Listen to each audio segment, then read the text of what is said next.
This has got to be one of the biggest off seasons in about 25 years for the Eagles.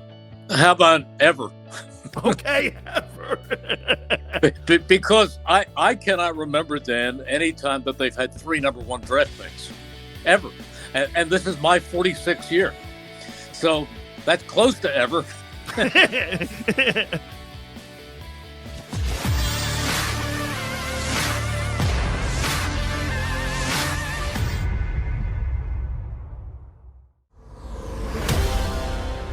All right, guys. Hey, I so love this man, and I love when he comes on our program. It is always an honor to get our friend on. He is the legendary Merrill Reese, the voice of the Philadelphia Eagles, and it is going to be one of the great off seasons here, Merrill. I can't wait to see how this whole thing shakes out here and what the Eagles are doing. There's so much that they have this year. They're going to be around $28 million in cap space. They're going to have 3 first-round draft choices. They're going to have like 11 picks total here. I mean, would you agree that this is probably going to be one of the most important off seasons if we're talking about retooling? I don't want to use rebuilding. This has got to be one of the biggest off seasons in about 25 years for the Eagles. How about ever? Okay, ever. Because I cannot remember, Dan, any time that they've had 3 number 1 draft picks, ever. And this is my 46th year. So that's close to ever. I mean, that's a lot of draft capital. And when you say this too, let me throw this at you here with the general manager's contract is up this year. And I'll ask you this, Merrill. Do you think how the pressure and what the owner of the team is looking at and how well he does this offseason? And I think so many people out there don't understand. Being a general manager is not just about draft choices. It's about picking and helping pick the coaching staff, the coach, free agency, college scouting, professional scouting, free agency, balancing a cap, which is his forte on being a capologist. You know, all that putting into perspective there, Merrill. In your opinion, do you think this offseason really is important for him on trying to figure out if this guy's going to be getting a long-term contract?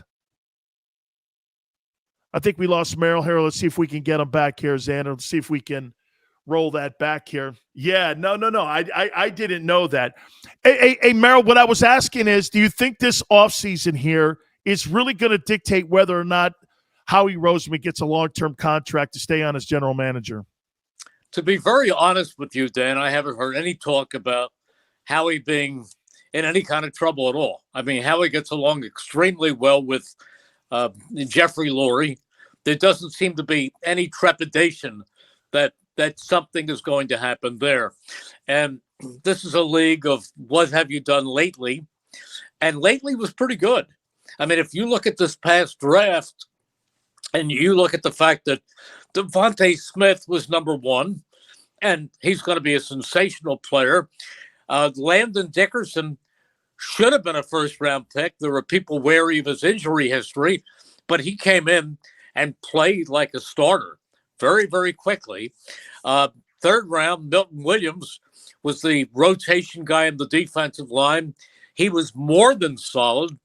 And Kenneth Gainwell, the running back, had a lot of playing time this year. So I think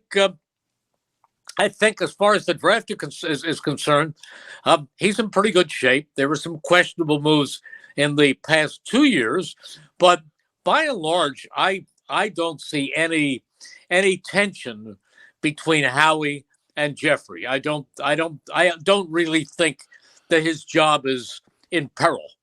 Let me go here too with you. You know, the last 2 years, Merrill, there's been like a new formula on how to build a team. You and I know this, and I still subscribe to this, that you have to build your core people through the NFL draft. It's got to go through the draft.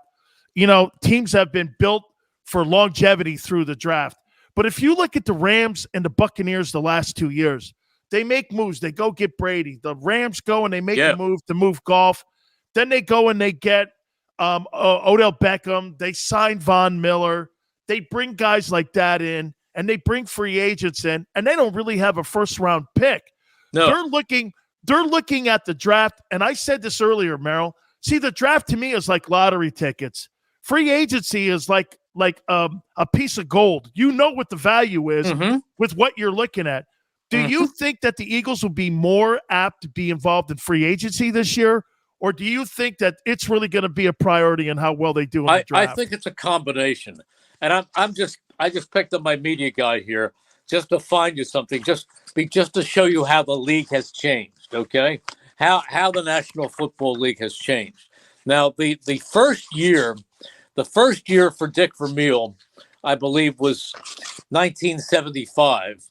And that year, the Eagles were 4-10.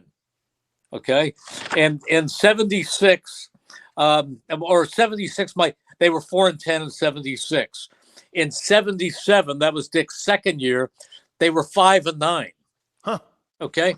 Now, today, coaches sign these 4 and 5 year contracts, and most of them, if they go 4-10 and 5-9, you're gone. They're not around for that third year. But Dick was, and in 78, suddenly he went 9-7, and in 79, 11-5, and the next year they went to the Super Bowl. That used to be the formula. Give a coach a 5-year contract. First year, you find out where you are. Second year, sometimes you make moves that don't show up in the record. Third year, you start to become a competitive team. Fourth year, you're the playoff team. And the fifth year, you're a contender. That's not the way it works anymore. You've got to show it within 2 years. So because you have to show it within 2 years, free agency is a quicker way to find your fix. And to your point, Belichick, I mean, because he didn't have the hook and the lure of Brady anymore, where players would go and play in New England, Merrill, maybe not for top dollar, but for the ability to know that they're going to play in the postseason. Yeah. He spent over $350 million in player contracts this past offseason because he knew he had to make it a destination for free agents to want to come and play. Sure. Do you think that Philadelphia is a destination that maybe one of these free agents, like maybe a Chandler Jones or somebody like that, would want to come and play in Philadelphia? Is that roster that enticing enough to go like this? I think Jalen is going to be, because right now he is the second best quarterback in the NFC East right now. You could debate, because I don't really think Dak is what the value of a $42 million quarterback is. I don't see it in that guy. So I think that's pretty close there. But do you think he's built the roster up where free agents want to do this? Like maybe wide receivers. Hey, I want to play in Philly. I don't see why not. It's a great place to play. I'm not just being a house man or giving you the company line, but it's a great place to play. You're playing before tremendous fans. I mean, fans who are out there, win, lose, bad weather, good weather, sleet, doesn't matter. It's smart. I'm telling you, they embrace this team and this team's players. That's number one. Number two, they have a bright young coach. Nick Sirianni last year, at this time, I don't think that we even knew who Nick Sirianni was. Correct. And he came in and, it took time to adjust, but he made the adjustments that he had to make. And he put together, I know they won a lot of games against teams without winning records, but you can only play the teams that are on your schedule. And they finished above 500 and made the playoffs, even though it was an expanded format. But they still made the playoffs. And they appear to be on the way up. If you're an offensive player, the single most important part of an offense is that offensive line. And they have a great offensive line. I mean, they did it with mix and match at the guards last year. But when you talk about anchors like Jordan Mailata, who's going to be an all-pro for the next decade, you talk about Kelsey, who, even though he's up there in years, I think he's coming back, and he hasn't fallen off. He is still playing at his prime. And you talk about Lane Johnson, he is a perennial all-pro, a terrific player. And then you add Landon Dickerson to that line, and then maybe you bring back Ciamalo. I mean, this is a terrific offensive line. I like Hurts. I think Hurts is only going to get better. He's only 23 years old. That's why when I hear talk show hosts come on and say, well, they've got to go out and get Russell Wilson, or they've got to go out and get they've got to go out and get Deshaun Watson. Why? Why do they have to do that? If you keep changing quarterbacks like the New York Jets, you become the New York Jets. I don't think that's their goal. I think you nurture a quarterback, you build a quarterback. This kid has plenty of talent. He's 23. He needs time to develop. Don't give up those 3 first-round picks. It's going to cost you at least 2 of those first-round picks to go out and get Russell Wilson, if not 3. And who knows what's going to happen with Deshaun Watson? And face it, Aaron Rodgers isn't coming here. No, and I don't believe the Rodgers deal. And I think you got a better chance of moving the Space Needle than you do Russell Wilson out of Seattle. I mean, Merrill, really. You might be right. I don't know that, but you might. I trust your opinion on that because you're a lot closer to that than I am. He's 70 years old. I mean, Pete Carroll's not looking to reinvent the wheel there. He's looking to put a gold jacket on, and to go 4 wins in a season is not a way I would think he wants to go out coaching that. But Merrill, with all the talk that is out there, and I got to remember something. We're in the space right now in the offseason where we're in the land of misinformation right now, whether it's a draft pick or it's free agency. You know how this conversation goes. Holy cow, Chase Young is being offered up by Washington to Houston. Can you imagine if Deshaun lands in Washington? Do you think, though, Merrill, that they'll kick the tires at least because of all the draft capital they have and because of all the cap space they have? Do you think they'll at least do what John Lynch did when they were potentially looking at Watson a year ago or looking at Matthew Stafford a year ago? Do you think they'll kick the tires on Wilson or Watson? It wouldn't shock me that they investigate everything. Do what they call today. They call it due diligence. It wouldn't shock me, but it would shock me if they give up what it would take to bring one of those quarterbacks here. To me, now this is my formula. We all like to play general manager. Right. What I do is I trade one of those first round picks and maybe a number 2 and get into the top 10 in the draft. And when I'm in that top 10 of the draft, you're not going to get Aiden Hutchinson. You're probably not going to get Theodo, but you could get somebody like Kyle Hamilton, the great safety from Notre Dame. You could get 6'6", 360-pound Jordan Davis, the defensive tackle from Georgia. You could get Nakobe Dean. What this team needs, Dan, more than any other single position, is a difference maker on defense. They do not have a difference maker. They need somebody disruptive at the line of scrimmage. That's what they need. More than anything else, that will change this team. Okay. Now, Merrill, I got killed by people when I made this suggestion here. And I want to hear what you think of it. You could kill me too on this. I want you to hear me out here and just hear me out. People killed me on it. I know Xander and everybody are like, oh my God, you're going to ask Merrill Reese this. All right.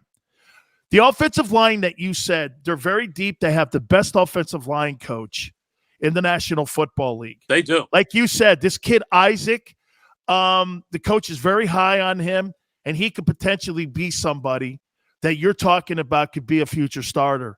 I suggested this. Why not have 4 first-rounders? Who's the most desperate team right now in the NFL for an offensive lineman? That would be Cincinnati.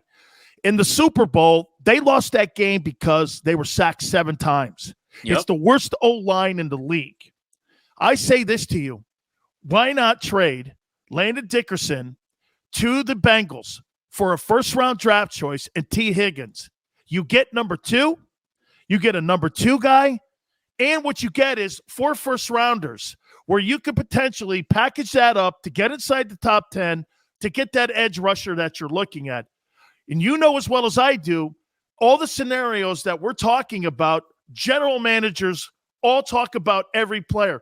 There's very few players on rosters today in the NFL, Merrill, that are untouchable. Guys like Patrick Mahomes are untouchable. Guys like Aaron Rodgers, those kind of guys. I'm looking to try to improve the team because you can't be 31st in the NFL and sacks, like you said, and not have a difference maker on that side of the football. What do you think about where I was going here on trying to improve the team on both sides? Okay. Number one, I'm not going to kill you because I'm 5'8" and 140 pounds and I'm not capable of killing you. That's number one. Number two, Dan, I do not want to take a player like Landon Dickerson, who, if anything, exceeded expectations last year. I do not want to mess with the strength of this team. That is the single, you've got a terrific offensive line. And I've seen this team over the years without terrific offensive lines. I've seen teams go mix and match. Do you know the year they won the Super Bowl, they had 8 different combinations on the offensive line? You can't, that was an anomaly. But you start with those lines. You start with that offensive line, and you start with that defensive line, and things come together. Believe me, it's a lot easier to go watch your quarterback and then surround him with another wide receiver, get him another running back, or add a safety, add a corner, than it is to add another starting tackle or a guard. I am not messing with this offensive line. As a matter of fact, I wouldn't be surprised if they use one of their top 3 or 4 picks to get another strong offensive lineman. Yeah, I mean, I think they're going to start the progress and maybe the progression of looking at the future behind Jason Kelce, because as you said, he's debating whether or not to play a couple more years. So, I mean, maybe they start there. Okay, but they're thinking that Landon Dickerson was the center, so he could always go with the guard. But here's another thought. So I'm already playing general manager, so I've gone with one of the number 1 and the number 2, and I move into the top 10, and I take a difference maker on defense. Okay, so maybe you trade that 15th pick in the first round, but you still have the 16th and still have the 19th.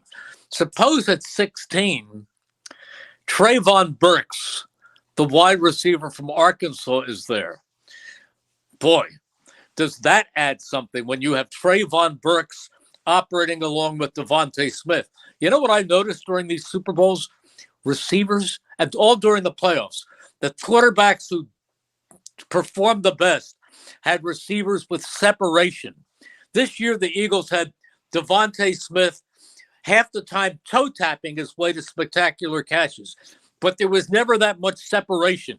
You need that separation. You get somebody like Burks, boy, that really puts the finishing touches on it. Let me ask you, I'd be remiss if I didn't ask you your thoughts on Doug Peterson landing the job in Jacksonville and really bringing a lot of his guys in the building when it came to the coaching staff that he constructed. And and I'm going to ask you a question about Andy Reid and how Andy became a coach in Kansas City. I'm just wondering the experience of working with the media, working with what Andy did in Philadelphia. He's clearly a better coach today because when I look at Andy Reid and his relationship, and I'm not saying in any way, Merrill, you were there, that he had a bad relationship with Donovan, but I never saw him so close like he is with Patrick Mahomes in Kansas City, throwing his arm around him, talking to him about more personal things, saying more personal stuff. And by the way, I'm not throwing any shade on that relationship. No. It just seems to me a better relationship. And I'm wondering, through Doug's experience in Philly and how it ended, and however way you look at it, I'm just wondering, this has to be an opportunity for him to maybe grab control of an organization like Andy did in Kansas City. How do you think it plays out? And do you follow me on how that experience may help him? I think first of all, Andy's relationship with Donovan was terrific. There was no tension there, except when Terrell Owens was in town for a couple of years. There was a lot of tension. I saw that locker room split in a lot of ways after the year after the Super Bowl. First year, everything was fine, but after that, it went downhill fast. But Andy and Donovan got along extremely well. Donovan's a great guy. And I think what happens with coaches, Dan, like Andy Reid, like Bruce Arians, as they get older, they don't lose their toughness, but they mellow a little bit and they let themselves go a little more and maybe become a little more personal with certain players, like their prize quarterbacks. So maybe it's that you experience. But believe me, Andy was pretty well liked among the players also. But you're talking about Doug Peterson. Jacksonville doesn't know how lucky they are. If they did, they would have signed him the first day he was available. Doug Peterson is a heck of a coach. He is the definition of a player's coach. And he will take Trevor Lawrence and put him in the offense that will most exemplify his abilities. He will put him in position to succeed. I guarantee you Trevor Lawrence is going to be the quarterback this year that people expected last year. He's every bit as talented as Herbert and Burrow. Every bit as talented. Couple last questions for you here, Merrill. Let me go here with Andy, and this is kind of a fan's question. Okay, it's not a media question; it's a fan's question. You were around both these guys. Who do you think Eagle fans revere more, Reid or Doug Peterson? At the end of the day, when you look at and no shade on both, fabulous coaches, tremendous men, great leaders of people.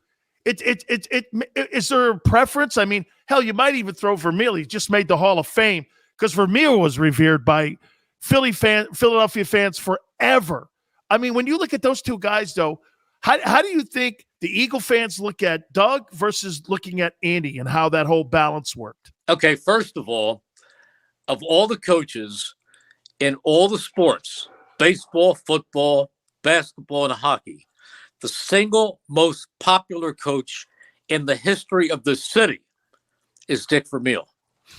Hands down. No question. Wow. To this day, he is still visible. Even Dallas Green? Oh, yeah, by far. Not even Charlie Manuel, who won a World Wow. Yeah. Dick is still up there on the Blue Cross billboards. Dick is still visible. He still calls WIP in once a week and analyzes the Eagles games. He's vibrant. He's 85 years old. Yeah. He's on top of everything. And so he would be the number one coach in Philadelphia sports history. I think because Andy was here so long, his legacy is greater than Doug's, because even though Doug did win the Super Bowl. But on the other hand, because Andy was here so long, he also has his detractors. He also has the guys who say he can't manage a clock. So it's going to be you've been around long enough. He's been around long enough for everyone to love him and for people to see the flaws. Doug was here for 5 years and gone, and he won a Super Bowl, and only the first year and the last year did he not make the playoffs. He made the playoffs for 3 straight years. So let me just say they're both wonderful people. They're both wonderful coaches.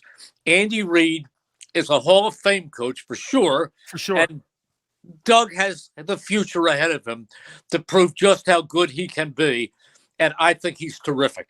Yeah, when you stay in a place and you're a legend too long, you become a villain as you walk out the door usually. So they always villainize you there. My final question to you, and the way Carson Wentz and that whole thing is going in Indianapolis. And by the way, when you look at the numbers, Merrill, I think the pressure on the quarterback position and the egg that he laid against the Jags, he had 27 touchdowns, 7 picks, 35-33 in passing yards, 94 quarterback rating, 62 percentage, but they're just not happy.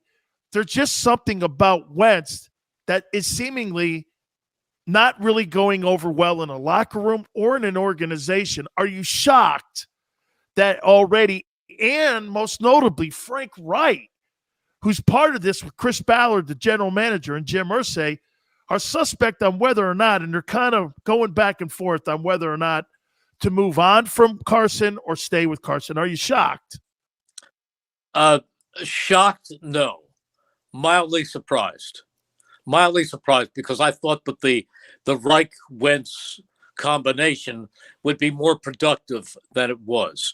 But it's not just Reich, and it wasn't just Doug in the last couple of years. It's more involved than that. That's all I can tell you. I think that, I wish Carson Wentz the best. There's still a lot of talent there, but I think there are adjustments that he has to make. I think that when Carson played in that second year where he got hurt in Los Angeles, at that point, he might have been the MVP of the league, of the entire league. But he had a torn ACL, a torn MCL, structural damage to the knee. He was not ever as mobile as he was that year, and I don't think he really changed his game or made the adjustments that he had to make. I think, obviously, he has to adjust more. He has to get rid of the ball faster. He can't stand there and wait and take the sacks because he can't wiggle out of it the way he could in years 1 and 2. I think all the talent in the world is there. I still think he can put together a terrific NFL career, but it's probably, from everything I hear, not going to be in Indianapolis. I'll tell you, Merrill, I got killed on that Landon Dickerson thing. People are like, no, this guy wears a cowboy hat. He wears no shirt. We love this guy. Oh, yeah. He's a meat and potato guy. I mean, I'm like, hey, I'm just trying to get the team. No. You can't be. That's one thing I've noticed about Philly. And, it's funny. We were just talking about Wentz, and I'm going to throw Ben to this. Some of this, I think they get a app for fan base because they do their due diligence. They don't just root. They're not just rooting fans. They're fans that know the roster. I mean, if I make a mistake, no, Sills, they got $18 million in cap space with that one player when it comes. And I'm going like, okay. And I'm going like, it's so much. So when you look at Simmons and you Wentz, they get turned down. It's not because it's a tough city. When you come in, they give a pessimistic view of you. It's decide to jump off that diving board where you don't want to work or there's just something else. They turn on you. When I see perception on how Philly fan is, really smart sports fans. Let me tell you something. About 40 years ago, I was in the lobby of the Crystal City Marriott the night before a Washington game. And I went over to Dick's offensive advisor, the great Sid Gilman. And I used to bother him all the time. And he was very patient with me. Sid, how do you work the hash marks? What do you do here? He gave me an education. And he finally had it. He said, sit down. He said, I'm going to tell you something. Tomorrow, we're going to play this team, and we know exactly what they're going to do. He said, they're going to give the ball to 44, and they're going to run the counter tray. We know exactly what they're going to do, and we're still going to get our behinds handed to us because we can't stop it. He said, every week we go into a stadium, and there are 60,000 offensive coordinators sitting in seats. Here in Philadelphia, Dan, every week you go into the link, and there are 70,000 general managers sitting in the stands. So, and many of them are very, very knowledgeable, too. Absolutely. Merrill, thank you so much. It's been such a privilege and pleasure to talk with you, and it always is. Thank you so much, my friend. I can't wait. We got March 1st coming up with free agency. Then we got that gigantic draft coming up with 3 ones as of now going into draft. What happens in free agency? The Eagles are going to be superstars in this offseason here. Thank you so much, as you are always an all-star here. Thank you, Merrill. My pleasure, Dan. Have a great day. You got it. All right, folks. Appreciate it. Damn, I couldn't get the Landon Dickerson deal across the table on him. Hit the like button. Keep it here on the National Football Show.